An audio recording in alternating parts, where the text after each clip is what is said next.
Hello everyone, this is FantasyEsque and welcome back to the Sims 4 Vampire Amazon Royal Saga with the Salazar Coven. We are picking up today at the Royal Tournament. I think the first ever one we have had with Queen Eden, which is very, very exciting. We all know the concept. Our vampires are going to be pitted against each other to see who will rise at the top and be the strongest vampires in the court. Now, across the generations, we have had minute changes in the way each queen has conducted this. Sometimes the queen has a punishment for them where they have to drink a questionable potion. Sometimes the queen has rewards for them. And other times they have a title conferred to them based on whether or not they win as the strongest vampires. So let's quickly go through what we saw in the mini movie. We began, if I'm not mistaken, where we left off, which was at the Lagatha Lounge, and the story was more focused on Juno and her excitement about the impending royal tournament. She was talking to Ari and saying that she's just super hyped because of everything that Lady Elaine has been telling her about the royal tournament. And we have discussed the idea that Elaine and Juno might get along because they have that intelligence factor binding them. And also Elaine has been spending more time with Juno at the Creature Cradle. So then Ari asked her, well, soldiers fight too, so like it's not that different, why are you so fascinated or thrilled by it? And Juno said, you won't understand. It's not just about fighting, it's about status. And I'm sure Elaine has gone into depth about this. And then she turned around to where Lagatha was. She was like, Broodmother, can you tell me more? She had like all these questions. And so she went to Lagatha, and I'm sure Lagatha told her about, the order of the fights, how they happen, how it's organized, all those details, which Juno is super excited about. And I just found it interesting that even though Elaine's been spending more time with her, that connection with Lagatha definitely hasn't gone down at all. They are, getting even closer in kind of that aspect as well, which I found very nice, just learning things from Lagatha. And we'll have to see. It's not entirely clear where her intelligence is going to lead her at this point. So when we finished that, we picked up at the battle arena with Eden and her court. Eden was basically welcoming everyone to the royal tournament, and she was saying that this is where you prove your mettle and your honor. We're all, fighting for glory to see who proves themselves and who ends up at the top. And then on the side, she also told Guinevere that she has high expectations of her, and we'll see whether or not you make it to the Wall of Heroes, which was started by the previous queen. When we were having that war, it was kind of a way to discourage the visitants by saying, you know what, along with a champion, we have a hero that is just as capable in taking you guys on and potentially taking you guys down. So, the court and the empire is made up of really powerful vampiresses. Don't mess with us, is the message they were sending to the visitants by having that royal tournament just before the war went down. And that's why I think it was Aphrodite came up with that title. So we have that. And then, of course, the queen made sure to tell the princesses to pay attention and learn, because one day they will be at this battle arena, either participating in like a similar sort of, test of feat, or they are going to be challenging the queen, which is, how this whole thing goes down in terms of succession. So everyone's paying attention. Now, how has Eden changed things up? Well, typically we have the royal tournament during the night because a lot of the vampiresses are not resistant to the sun. Eden and Guinevere are immune to the sun. They've got perfect resistance, so they can actually be up here on top. Now, Serana, of course, she is a pure spellcaster, so the sun doesn't affect her. The princesses are out as well. Everyone else is in the chamber beneath the queen right now, where they are sheltered from the sun. But because this is happening during the day as like an added sort of hoop to get through, the queen is wanting them to battle each other when the sun is out. Now, this is also going to be dangerous because being out in the sun with different levels of resistance for our ladies, with different levels of strength and rankings, we'll have to see how fast their energy meter goes down, and also the longer it takes them to organize themselves and get into a fight, they might die, which I hope isn't the case, but Eden is really amping things up. And the reason why she's doing this, she doesn't want to give up potions and punishment, but the reason why she's doing this is because I think Eden feels the need to be a little bit tough. I think Eden feels at this point that if she backs down, or if she gives way and is as soft as she was at the beginning, that Guinevere is going to come in and take her place. Even though she loves Guinevere, even though she trusts Guinevere right now, she, learning from past mistakes, is not wanting to give Guinevere the chance to betray her trust. So we have that going on. Now the ladies in the chamber below, led by Catherine, kind of said their prayers to the goddess so that hopefully everyone does really well in the royal tournament. So we are going to dive right on in and see what's going on with these ladies.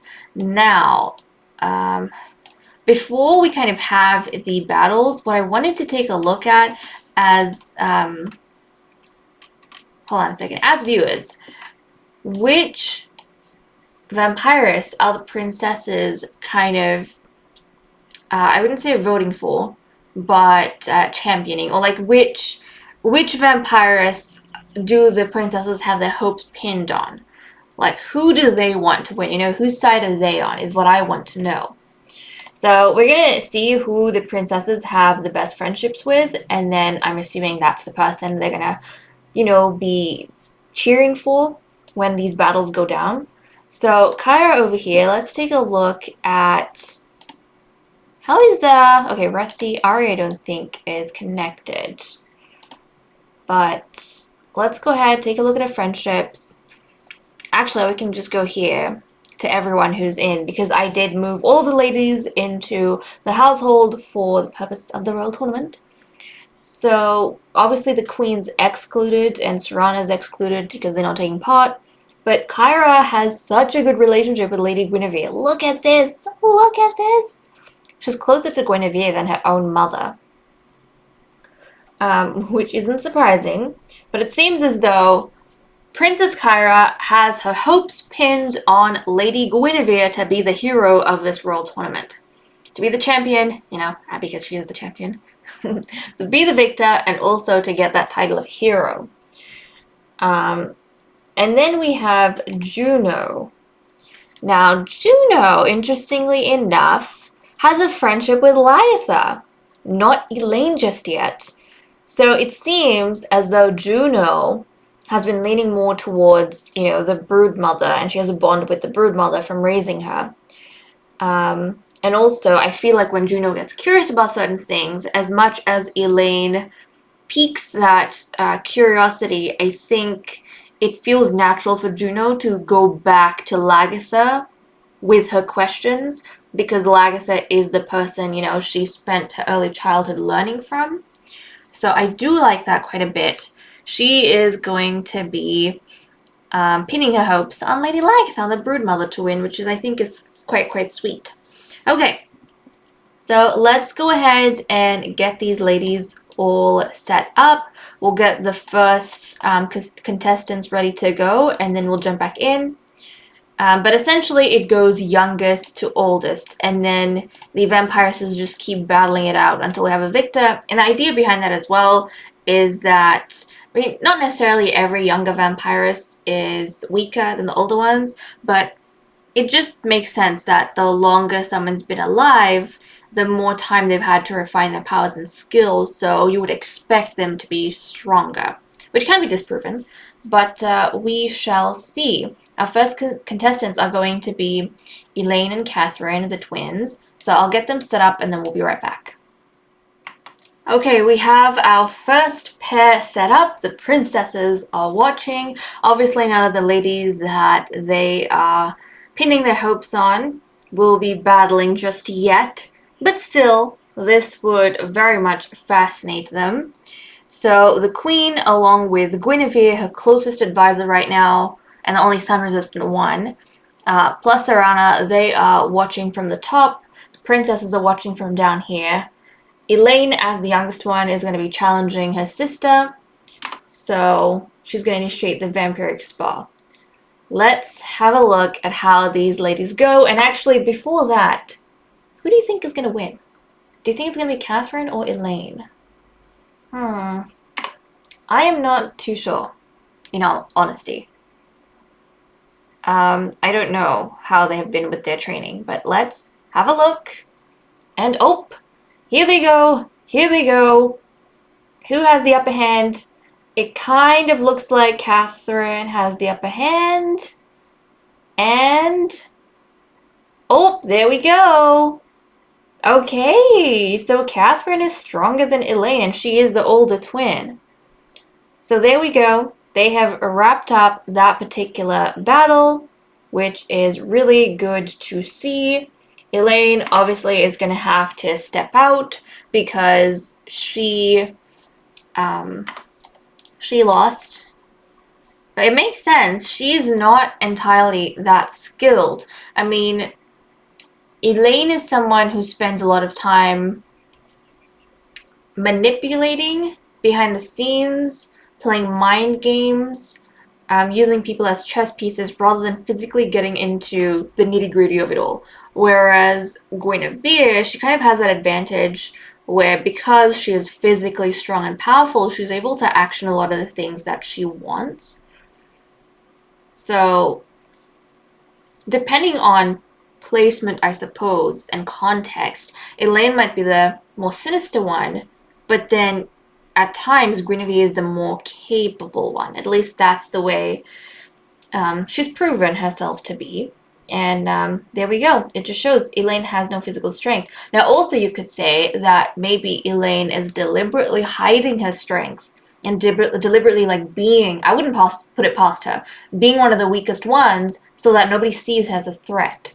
Everybody sees her as like the sweet, the kind Elaine, who is everyone's youngest sister and, you know, is taking care of Castle Sheba but not really doing anything out of ordinary.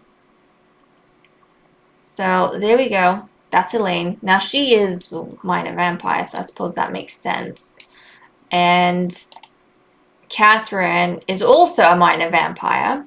Okay. So the next person who is going to be battling it out with Catherine is going to be Meredith. Now in terms of skill difference between the two, like I said, Catherine's a minor vampire and Meredith is a flippin' master vampire. So I think Meredith is going to win the next one. But okay, let me get that set up and then we'll be right back.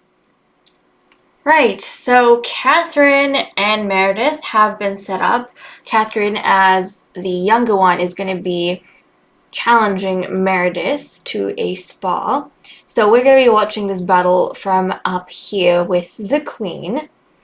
Let's go ahead and take a look. I mean, there have been times in the past where a lower-ranking vampiress has gone ahead and beaten a higher-ranking one, but you never know. You never know. Odds are not always in their favor. Now, another thing to keep note of is that, like I said, it is the daytime, which means the vampiric energy, the exposure to the sun, that's also, like, you know, on a clock. That's also going down. Something to be aware of. Now, the longer the vampiresses are battling it out outside and staying outside, the faster the energy is going to go down.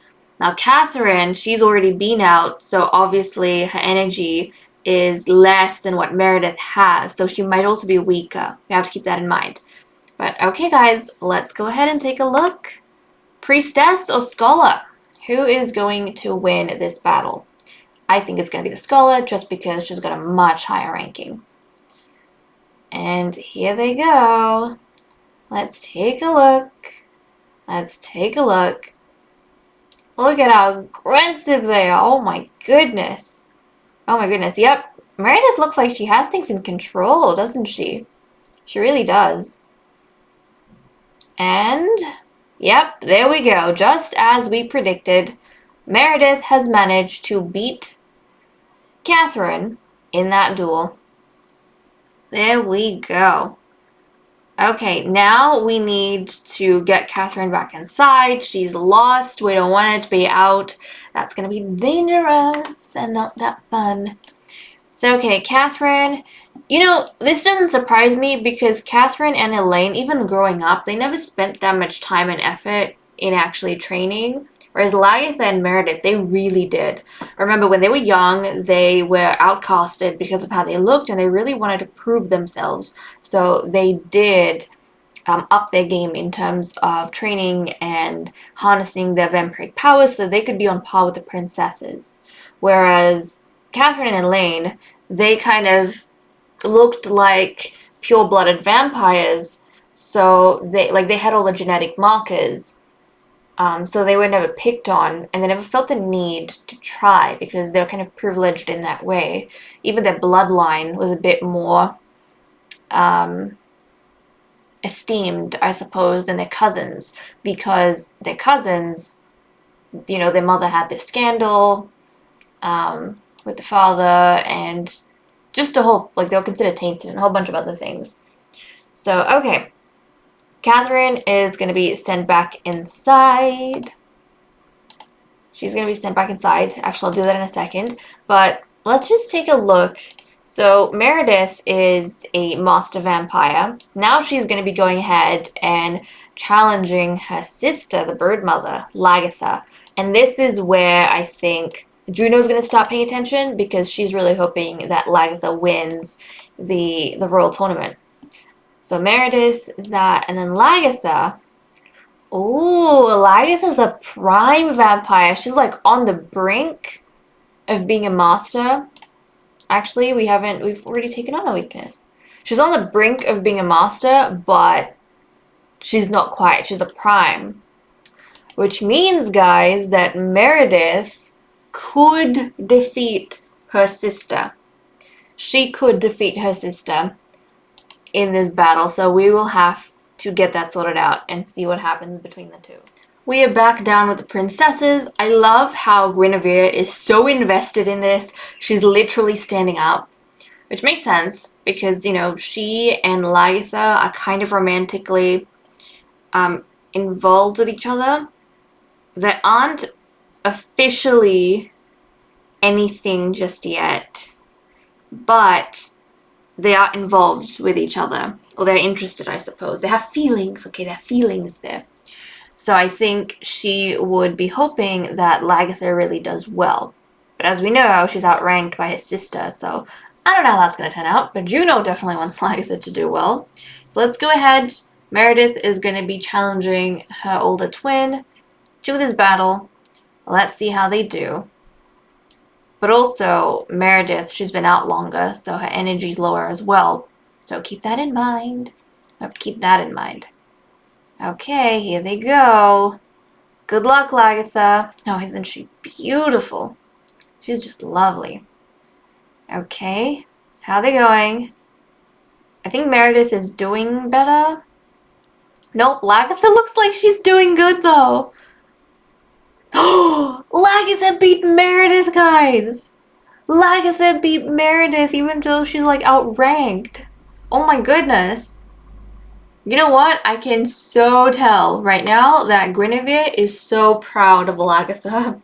She's so proud. And actually, I didn't even realize, but literally Juno and Kyra's, like the two people they're voting for or hoping for, like cheering on, they're both romantically involved.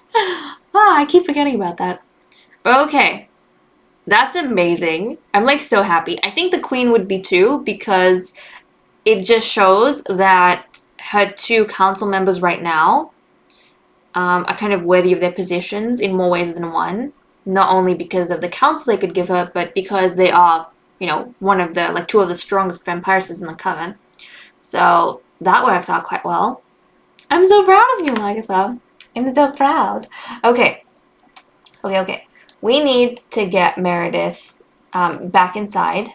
Now, what is the difference in ranking between Lagatha, who is now a master? She literally became a master in that fight. So she's a master. And then Guinevere is a grandmaster. Okay, so Guinevere outranks her quite a bit. I don't know if she'll be able to defeat Guinevere as well. I imagine not. Guinevere is very, very strong, very powerful. So I feel like Guinevere is gonna have a better, like an easier time dealing with Lagatha. But I think it'd be more of a playful fight for her. I feel. She's proud of Lagatha, but I still feel like Guinevere's the type of person who wants to be on top. So okay, let me get that sorted, and then we'll be right back for, I think, our final battle. Okay, there we go. Okay, here we go. This is a battle the queen would be very interested in because she did tell Guinevere she has high expectations of her. So let's go ahead and see. Lagatha is going to initiate this battle as the younger one. Let's see what goes on. Also, it's kind of like Kyra versus Juno at this point. So, oh, that was so quick! That was so quick! Oh my goodness. I feel like... So Guinevere did win that, which the queen was expecting of her. See, look, Lagatha had such a good time. I feel like, they were flirting more than anything over there. They barely had a battle. So, like, the other ones, they kind of struggled a bit more, or, it went on for a little bit longer before they were able to take the other person down. I feel like Meredith and Lagatha's battle was probably the longest, but this was so quick. Guinevere literally just, like, picked her up and threw her down, and that's it. Oh my goodness. Okay, well, Guinevere's not playing games. So, Kyra, she's probably really happy right now because Guinevere won. And she wanted Guinevere to. So the queen is going to award Guinevere the title of hero for this generation. And Guinevere will have a portrait of hers taken and added to the Wall of Heroes alongside the previous generation's scholar, Lady Oriana Noxa. So that'll be exciting. Well, now that we have wrapped this up, our Sims could probably go back to the castle.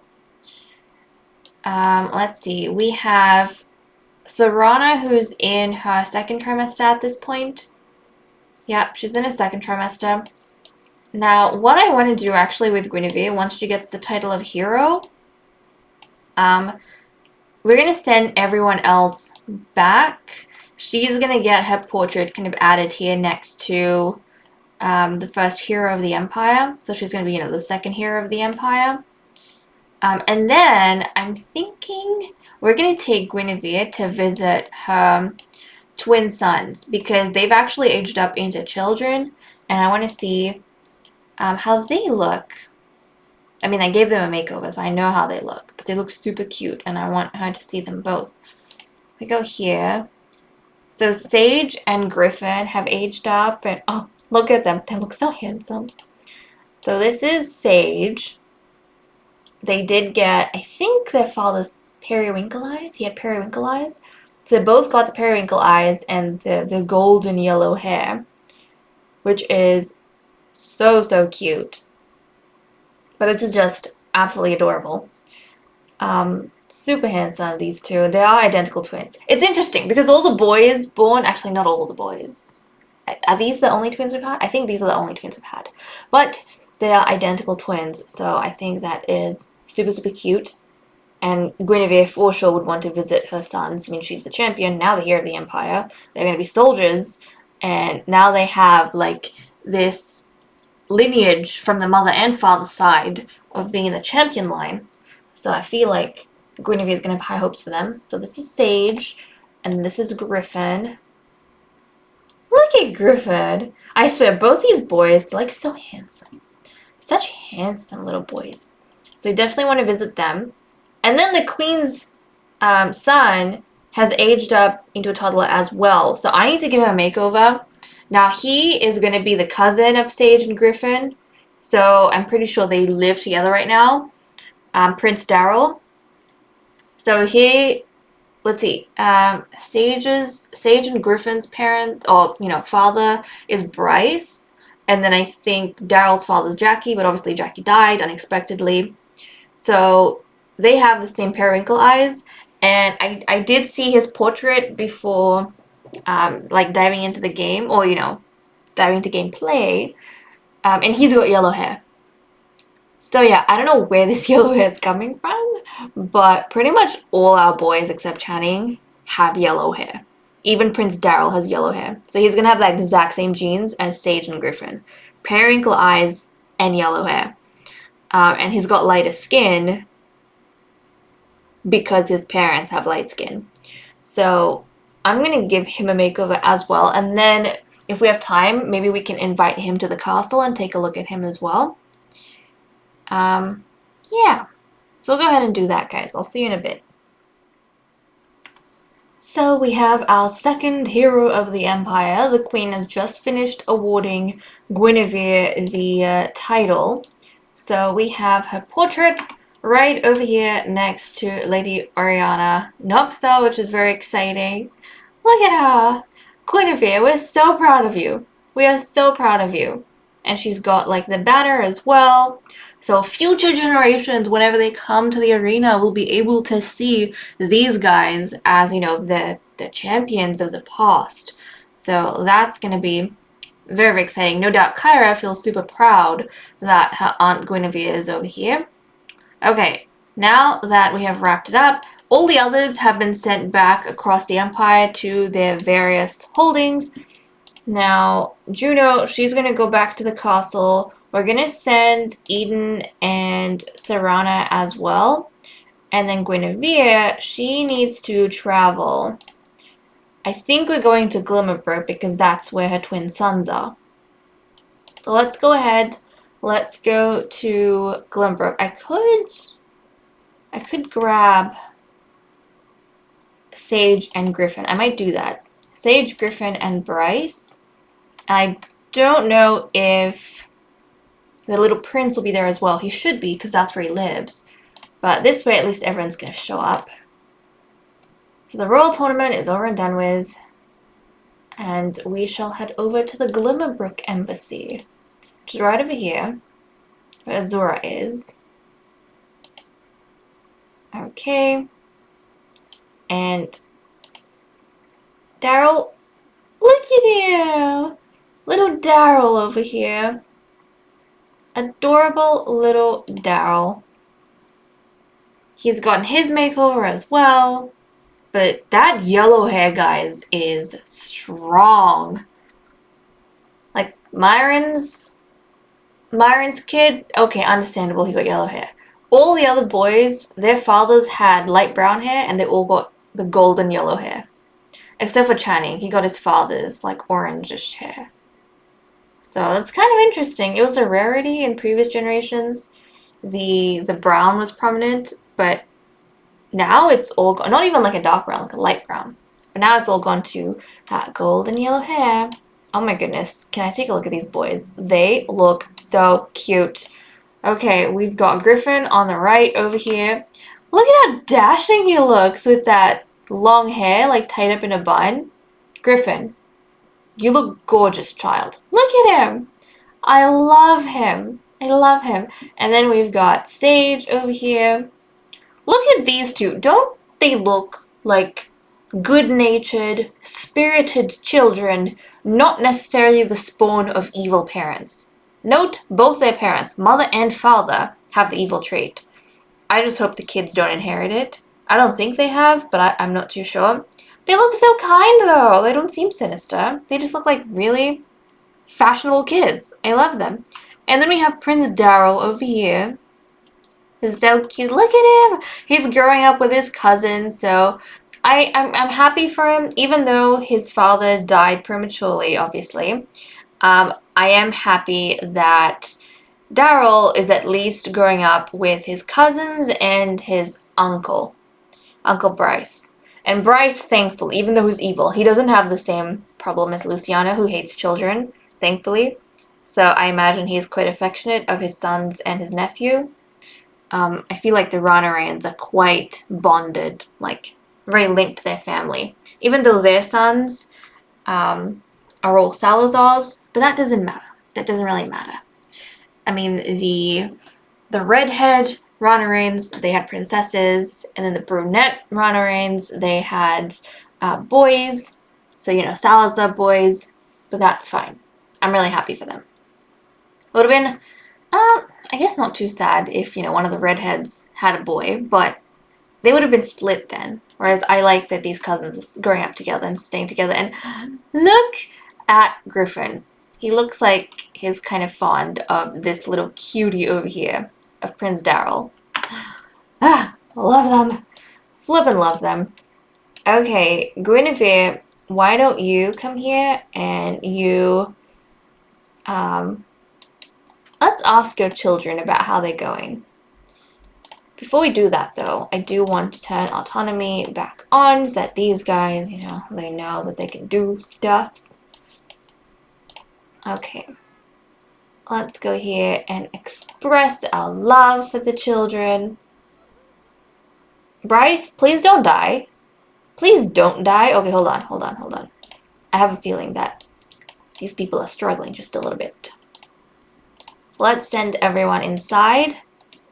Bryce, go inside. We don't want you to have the same problem that your brother did and, you know, erupt into flames, because then who's going to look after the children? Sir? Okay, so he's inside now, and that makes me feel so much better. Okay, but Guinevere, she's resistant to the sun, so, you know, she can hang around with these guys. Okay, let's check in on Sage. Can we check in on Griffin too? I just want to check in with all the kiddos. Hold on a second. Would that be in interests? Or would that be in small talk? Yeah, check in on Griffin, and then we'll check in on the little baby too. Do a friendly introduction with him. My goodness, he doesn't know you. He doesn't know, your nephew doesn't know you. It's okay, your nephew will get to know you pretty soon. Look at these boys. Now, can we tell their traits? Because I'm not entirely sure. Sage. We don't know their traits. Which is okay. Which is fine. That's okay. Oh, where'd you go? You disappeared for a second. Just look at Guinevere with her boys. She's just so happy. She's so happy. She's proud. I think Guinevere is confident enough in herself to not be overly reliant on, you know, having a daughter and putting all your hopes and dreams on her. She still has hopes and dreams, but I think she's quite happy with her boys. And then we've got Prince Daryl over here. Let's check in on him. Let's check in on this cutie pie. And these guys, you know, even though they're from this strong champion bloodline on both sides, they're not growing up in the Shadow Lair. They're growing up here in the Glimmerbrook Embassy, kind of supervising or looking over the spellcasters or the future physicians, right? Physicians in line. So I don't know what kind of perspective they would have with the spellcasters. Like, they could either grow up. Oh, nice! Griffin became good friends with his mother. But they could either grow up and be like Kyra, super understanding and curious about the spellcasters, or, depending on the attitude, I suppose, their father or parents have, they might... I just love... Such a family vibe, isn't it? Seeing all the family, like, sitting together over here. Ah, this makes me so happy. But depending on the attitude their father has, they might even have this kind of snotty personality where they look down on the spellcasters and they kind of terrorize them just a little bit, which I hope is not the case, because these guys, they seem so lovely, but you never know. They could be corrupted as they get older. They could be corrupted. But I have a feeling when they grow up, Griffin and Sage are going to be like almost like icons of the army. Like, everyone's going to look up to them, especially when it comes to things like leadership. I feel like they're going to have expectations. Like, okay, their father never amounted to much, but their mother was an absolute boss. So I feel like people would be looking up to them to perform really well as soldiers and to be, you know, the ones who are making all these amazing milestones. And it looks as though Azura has the right idea about getting close to Prince Daryl. Oh my goodness. Okay, well that makes me really happy because we got to meet everyone that I wanted to meet. And I suppose this is just a good time for Guinevere to check in with Bryce to see, how he's educating the kids, what kind of histories he's passing on to them. He's warning them about sunlight, which is good. And I think Guinevere is going to tell him not to be slack when it comes to, their fitness and such. Because she has high hopes for them. Even though they're boys, she has high hopes for them. And I'm also really happy that she's building a connection with them. She seems to have become really good friends with both the kids. No, she's good friends with both Sage and with Griffin. So that's really sweet. Oh my goodness. It'd be nice to know their traits. Can we know their traits? Like, I'm curious. Hold on a second. Be in small talk? Okay, let's get to know the boys just to see which direction their personalities might be going into. Okay, let's have a look. And I think Griffin's the younger twin. He's vegetarian. Okay. So I take that as like pro spellcaster. And child of the ocean. Okay, so I'm going to interpret that as he's more of an escapist. So that could be... So I feel like the older twin, Sage, like as an escapist, he's someone who maybe he wants to escape from all the like responsibility he has. Maybe he wants to escape from all this expectation and pressure that you are the you are the spawn of two champion bloodlines. Maybe Sage doesn't like that and he wants to get away from it. So who knows? Yeah, that's what I imagine it is, his trait. He's not really too fond, but maybe he can't part with his brother.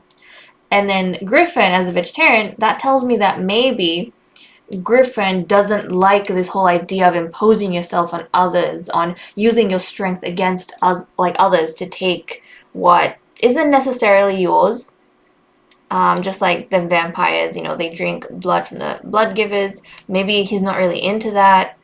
Maybe he doesn't like the idea of terrorizing the physicians, the spellcasters. He would much rather be, their protector and their friend than be someone like a warden who's got them under watch, like lock and key.